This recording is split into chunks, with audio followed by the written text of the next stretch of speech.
Hello there, YouTube land. Welcome back. Today we are going to talk about another one of our favorite vampire films. Queen of the Damned. I know this one gets a lot of hate. It does. But, you know... You know what? Take a minute. Pause. Go put on your favorite music in the background, get something to drink, and get into the mood for this movie, because it's about music and vampires. It is. And, you know, how can you not like music plus vampires? It's beyond me. I don't understand it. Now, the shortcomings are, number one, they smashed together The Vampire Lestat and Queen of the Damned and made them one movie. They did. That was a wrong choice. It was a wrong choice because, not only just for the franchise, but they rushed the storyline. Yes, and they eliminated some really cool characters. So, you know, I really hope that either A, they manage to follow through with making a TV show, or B, they go back and make some new films. I hope so. Yeah. I hope so. So... Although I don't think you can actually top Stuart Townsend's portrayal of Lestat. No, I don't think so. He actually nailed the character of Lestat. He did. He just... And, you know, he made you not even, frankly, give a shit that Lestat wasn't blonde. However, one of my pet peeves, Louis was horribly blonde. The funny thing about that is that in some things, I've actually seen that was supposed to be Armand and not Louis, and I'm like, ah?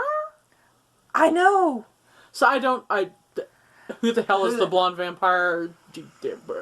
Whatever.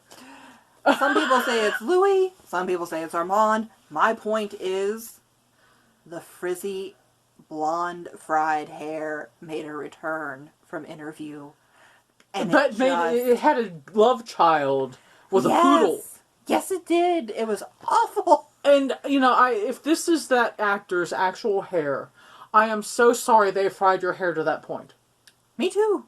Because you probably had really gorgeous hair before that. Because, my God. Oh. Yeah. Now, I did like, speaking of the other vampires that kind of come in, I really like the portrayal of Macabre. Yes. I thought that she gave Macabre just a very good, noble, dignified portrayal. And, you know, building on that, the actress that played Jessie did a solid job. She did.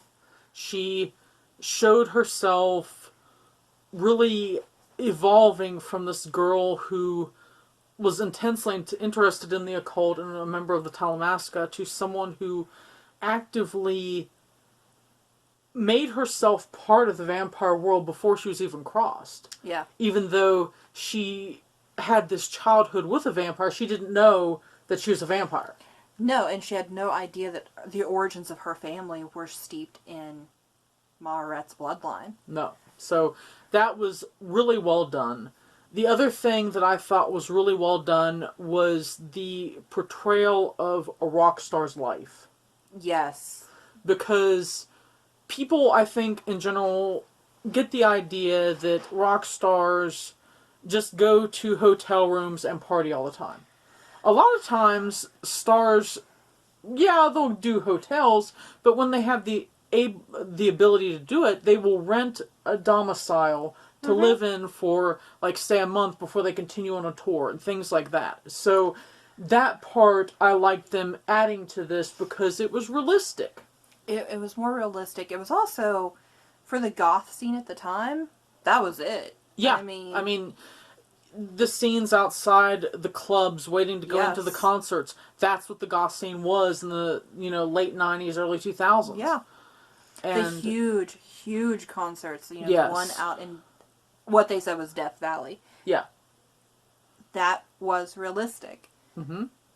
And you don't get a lot of that now. Not in the U.S. Not in the U.S. especially now. In Europe, you still have, like, Goth Wave Tekken and things like that, so these big festivals.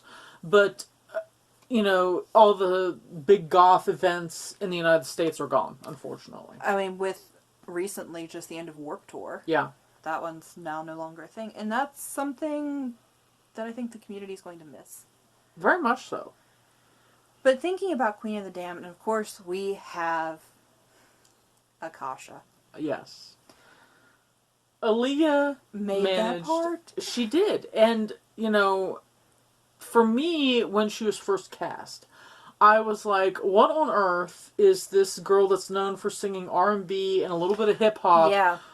How is she going to mesh in a movie with a vampire and, like, goth rock music? I was just like, But then, she did. She yes. owned it. I mean, she and, owned you know, that role. in interviews, and you can find some of the interviews on YouTube that Yeah. she did, where she talks about how she's always had this love of vampires and everything, and so for her getting to be cast as Akasha, it was a huge thing because she was able to, like, kind of come full circle in her vampiredom and everything, and you know, that made me like it even more because not only was she an actor in a vampire movie, but she actually loved the genre of vampires. Yes, and I think that's really what gave her that inspiration. It's what drove her to really research her role, and you can tell. Yes. I mean, because she does behave like an Egyptian queen would. She does.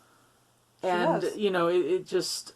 Especially an Egyptian queen who is the mother of all badass vampires. I mean, in that realm. Yeah. In the realm of Anne Rice. Akasha was one of the big ones. Mm-hmm. The other thing that I really liked about the movie, which is kind of like a really funny, like a little dorky thing, but I love Lestat's coffin. Yeah, that one's kind of cool. It's kind of like this futuristic, kind of like hardcore tech wave coffin that, you know, it's just kind of a nerdy thing. The other thing that I do not like about the film is the fact that the effects of Lestat flying and moving with the vampire stuff was very cheesy CGI. Afterthought. Yeah. It was almost an afterthought in the movie where it needed to be a little bit more into the forefront. And it needed to have finesse and so on and so forth. I did like their little step back into the Talamasca because that's something in Anne Rice's realm, whether you're in the movies or in the books. They're kind of mysterious. They're kind of, you don't know how to take them. Yes. Which means I've always been interested. If the Talamasca would ever exist, Tabby and I would join in a heartbeat. Yeah. It would happen. Yeah. I would quit my job tomorrow. Yeah. Like, you want us to go research vampires? We're in. Or anything supernatural? Okay, and you're going to pay me for this? Hey! Whatever! By all means. We'll help you debunk, too. Yeah, really. But, you know, so many people are so upset by this film because it's, you know, the lumping of the two books together. And they don't take the time to really give it a chance. That's my personal opinion. Because people just wax poetic about, oh my god, Queen of the Damned is so horrible, blah, blah, blah, blah. Yet they'll love, like, another, like, horror film that has, like, you know, rock and roll and stuff and has, you know, the same amount of depth to it and everything, and they're just fine with that one, but they have all this hate for Queen of the Damned. Take the movie for the movie. Yes. Erase the books from your head for a while and sit down and watch it for what it was. Because the other thing about it is that for the, you know, you separate the scenes, and Lestat is Lestat. Yes. And the scenes of Lestat joining the rock band and doing that, that's all canon. Mm-hmm. The thing that I do wish they would have done is that instead of having Marius cross Lestat, I wish they would have had Magnus, Lestat's true creator, that whole bit, because in the book, it's actually really intense. Like, Magnus, like, kidnaps Lestat, who is this young Parisian lord, and takes him to this tower, and there's a lot of, like, other dead blonde men there that he has taken, and for some reason, Magnus had this thing about making a blonde male into a vampire. Yes. And so he'd taken all these other humans that fit the bill and was essentially a serial killer. He was, and he had his particular love and particular target, and that's what he wanted. And then he finally chose Lestat. And I saw that part of it I wish they would have had in the movie because it's such a powerful thing. And I think that's where, if they had kind of separated out the movies to follow more of the books, Yes. that's where they could have really brought that in, or even done it, cut it in the middle and then added. Yes. I mean, you do that all the time in a, Exactly. in a series. I mean, and ultimately, the Magnus section wouldn't have been a huge part. You know, we're talking maybe 10, 15 minutes on screen. Mm-hmm. But I think it was important to include that instead of just saying, okay, we'll, like, slash the budget and we'll just have Marius be the one to cross Lestat. And one thing that I was amused by in the movie, greatly amused by, was you have Jessie, who is in the Talamasca, and she has a very different thought of, okay, vampires are sure they have the capacity to kill me, but I'm really interested in immersing with that. And then you have David, Yes. who is, back off, I don't want anything to do with you, I will read about you, but I don't want anything to do with you.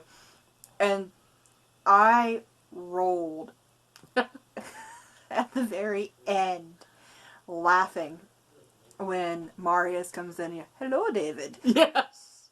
And you just see this dark look of, oh, shit. Yeah.